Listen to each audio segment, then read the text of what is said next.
So I'm super excited to highlight this series of comics that mean a lot to me. I think they're super important to the overall story arc or storyline of Star Wars EU, of Star Wars Legends, and that is the X-Wing Rogue Squadron comics. And there was besides the X-Wing Rogue Squadron comics, there was a 3-issue arc called Rogue Leader that was published afterwards but takes place before.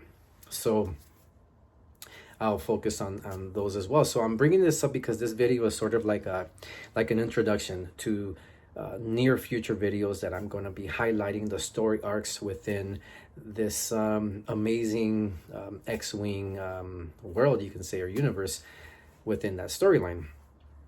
And yeah, it ran from 1995 to 1997, about 37 issues initially. And one thing that was super exciting was that one of the writers was Michael Stackpole, who wrote the X-Wing books that many of us love, that are super important. A lot of things happen within the Legends expanded universe timeline within those books, and also the X-Wing comics. One thing, if you haven't delved into the comics, is, if you don't know already, that these comics are not an adaptation of those books. They're actually take place in the timeline of continuity within the EU, within Legends. It takes place before those novels. The first issue actually takes place immediately after the Truce of Bakura. So right after Return of the Jedi, then Truce of Bakura, the novel, and then the X-Wing comics. And Luke Skywalker and the Shadow of Mindor, I forgot where it fits in, but it's somewhere around there. But anyway, there's a lot of information. I mean, once you get started talking about Legends, you just want to keep going.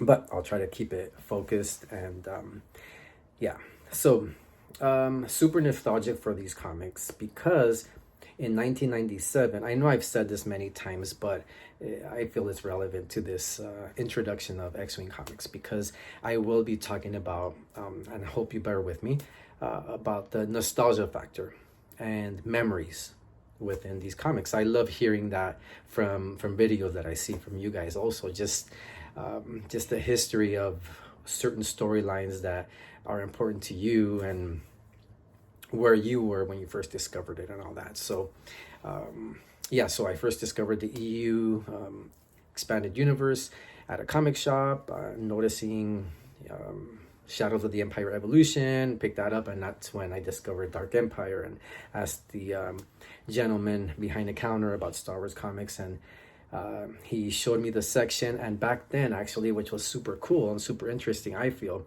is that these single issue comics, which they're very hard to find at any comic book shop.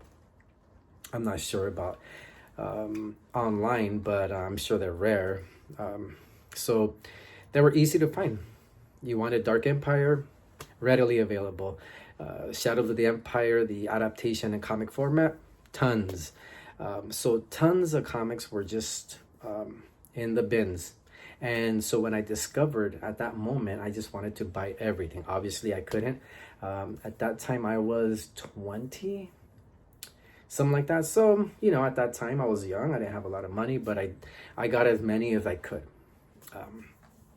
I believe the cover price was $2.99 or something like that. But I got as many as I could, and in that stack where I noticed X-Wing comics. Wow, what is this about the pilots? So I started buying a couple of those, and then after, when I spread everything out and started organizing things and researching, seeing that there were story arcs, and then I started filling in the gaps later on of buying more and more, and until I completed the 37 issues, which took a while.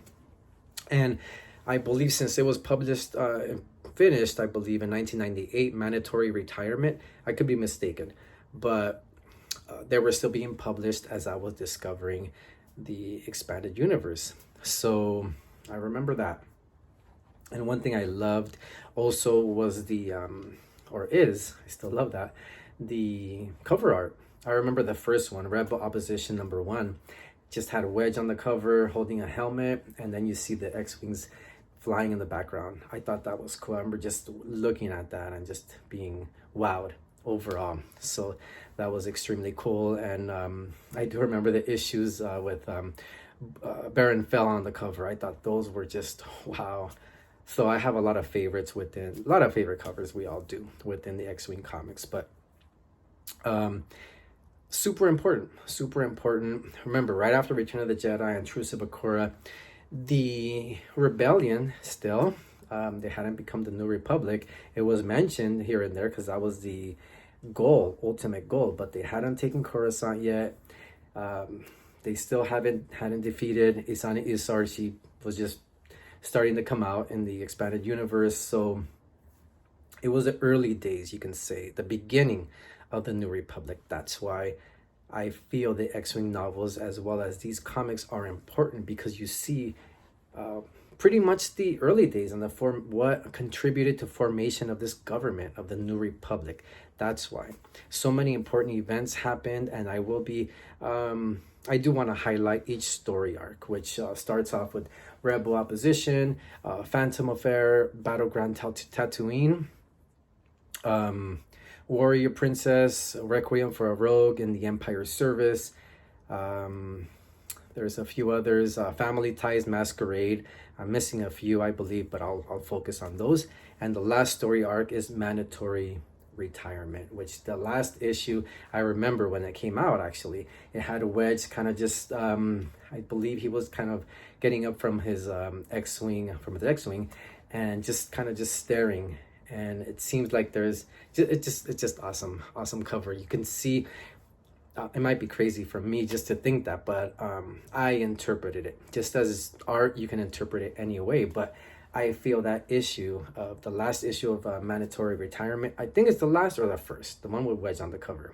Sorry, but I have to pick those up again really soon. It goes, I think it, just my interpretation of that cover is that's pretty much the finale of everything, of reading all these issues, and then you see Wedge there and Mandatory Retirement kind of just looking out, and it's kind of just signifies the end of these comics. So love that. Like I said, I love comic art.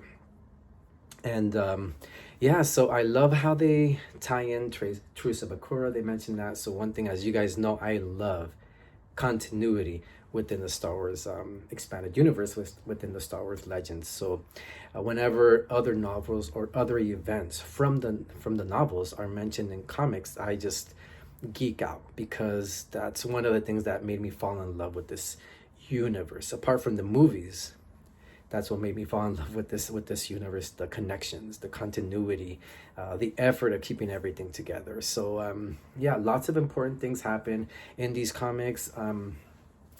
Like I mentioned, favorite cover art was Rebel Opposition #1, and in the Empire Service, I believe that's what it's called, the one with Baron Fell on the cover holding the TIE Fighter helmet. Very cool. I believe there's two, not two covers, but 2 issues with Baron Fell on the cover. So each arc has about four issues within the story arc, 3 or 4, and I believe there's a couple of one-shots, but they're mainly 4-issue story arcs.